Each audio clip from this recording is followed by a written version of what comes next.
Glória a Deus, a paz do Senhor, amados irmãos, nossos ouvintes. Quem vos fala é o pastor Luiz Carlos, da Igreja do Brasil para Cristo de Bonfinópolis. É com muita alegria em nosso coração que também estamos fazendo parte deste projeto tão lindo e abençoador que é a leitura bíblica diária, né? E no dia de hoje nós vamos falar sobre o capítulo de número 21 do livro do Gênesis. Gênesis 21 fala sobre o nascimento de Isaac, filho de Abraão e Sara. Ainda trata do conflito entre Sara e Agar, por causa do comportamento de Ismael, e termina com a aliança entre Abraão e Abimeleque. Gênesis 21 é um capítulo muito importante para o correto entendimento de toda a narrativa bíblica, isso porque nele está registrada a continuidade da linhagem da promessa através do nascimento de Isaac. Gênesis 21 mostra o cumprimento da promessa de Deus a Abraão no que dizia respeito ao nascimento de um filho através de sua esposa Sara. Aqui vale lembrar que Sara era uma mulher estéril. Inclusive, o tema da esterilidade de Sara é desenvolvido progressivamente desde Gênesis capítulo 11. Em vários momentos, esse tema até ganha um tom dramático quando, por exemplo, a própria Sara erroneamente tentou contribuir para cumprimento da promessa de Deus. Ao quanto Abraão, por 2 vezes, escondeu covardemente que Sara era sua esposa e quase teve suas filhas destruídas. Mas Deus é fiel à sua palavra, ele zela por sua promessa. Ele prometeu que Sara daria um filho a Abraão, ainda que essa promessa não fizesse qualquer sentido da perspectiva humana, já que Sara era uma mulher muito idosa e estéril. O nascimento de Isaac, amados irmãos, está em Gênesis 21, do 1 ao 7. O escritor inicia dizendo que Deus visitou Sara. A palavra visitou traduz um verbo hebraico, frequentemente usado no contexto bíblico como significando um encontro divino que muda a vida de uma pessoa definitivamente, seja para o bem, através de uma bênção especial, seja para o mal, através da maldição por causa do pecado. No texto de Gênesis 21, o Senhor visitou graciosamente Sara e mudou sua vida para sempre. Aos 90 anos de idade, amados irmãos, a mulher estéril deu à luz a um filho. Isso parece loucura para o homem, mas faz todo sentido para Deus. O texto bíblico enfatiza que Sara deu à luz no tempo determinado que Deus lhe falara. O apóstolo Paulo escreve que Cristo, o grande, descendente de Abraão através de Isaac, também veio no tempo determinado por Deus. O menino nascido recebe o nome de Isaac, conforme a ordem do Senhor. O significado deste nome transmite o sentido de riso. No original, lê-se literalmente ira, indicando aquele que ri. Riram em incredulidade, no entanto, quanto à promessa. O significado do nome Isaac está em conexão com a reação de Abraão e Sara quando Deus anunciou o nascimento de Isaac. Num primeiro momento, essa promessa foi cumprida e Isaac nasceu. Sara riu numa reação de legítima adoração em resposta à ação sobrenatural e soberana do Senhor. Por isso ela diz: Deus me deu motivo de riso, e todo aquele que ouvir isso vai rir-se juntamente comigo. Está lá no livro de Gênesis 21, o versículo de número 6. Abraão também obedeceu à instituição divina na circuncisão como sinal que caracterizava a comunidade da aliança. E Abraão circuncidou Isaac aos 8 dias de nascido, segundo Deus havia ordenado. Abraão tinha exatamente 100 anos quando Isaac nasceu. O conflito entre Sara e Agar está no Gênesis 21, do versículo 8 ao 13. O nascimento de Isaac elevou o conflito entre Sara e Agar a um nível irremediável. Sara e Agar já tinham tido problemas anteriores, inclusive Agar já havia fugido da casa de Abraão, mas após o nascimento de Isaac, sua saída foi definitiva.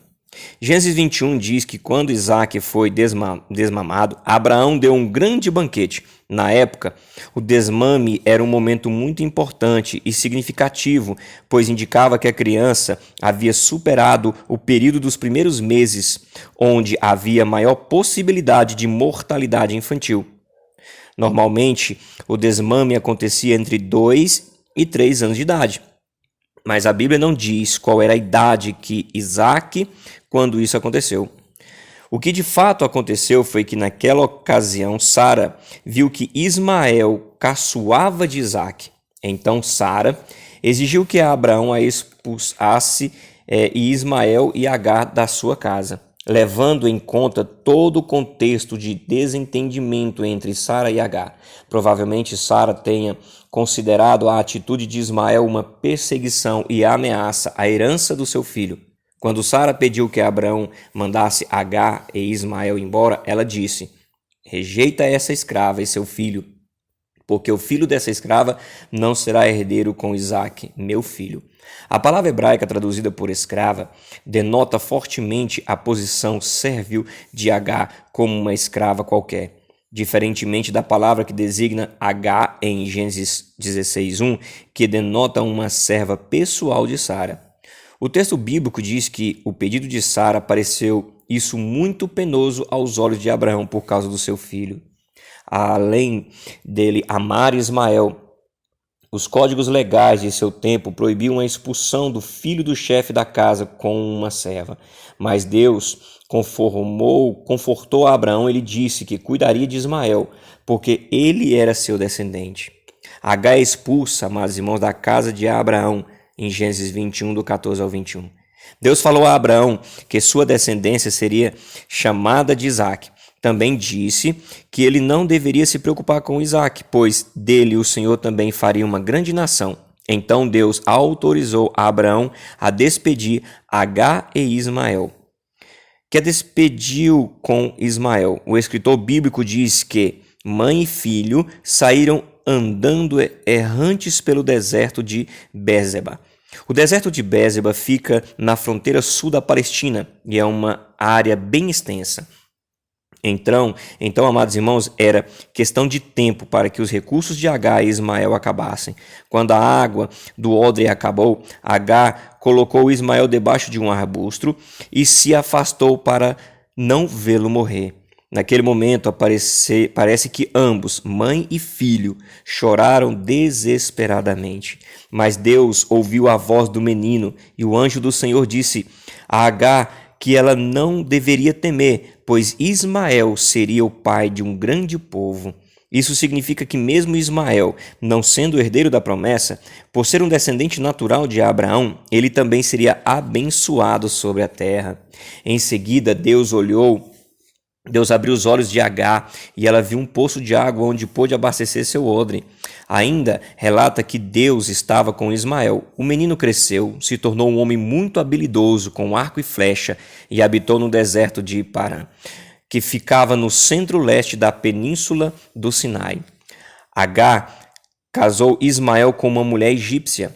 A consequência da história bíblica do Antigo Testamento informa que Ismael deu origem aos ismaelitas.